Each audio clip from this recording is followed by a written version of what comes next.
Welcome back. We're back in Rudy's shop, and today we are going to rebuild the Super H carburetor that was donated for the Suicide Awareness Project, the Farmall H restoration by Paul. So again, Paul, thank you very much, and I'm just going to give you guys a quick glimpse of what we're starting with. I've already tore it down. It was in pretty rough shape.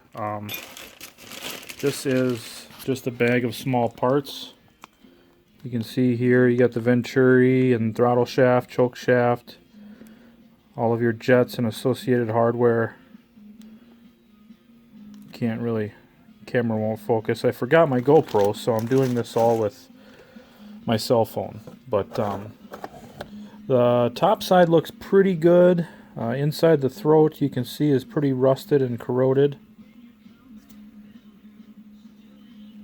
So it'll clean up though. The bottom side, the bowl, you can see had quite a bit of heavy corrosion in there, but we'll get it all taken care of. So we're ready for sandblast. So let's go ahead and get it over there and clean it up.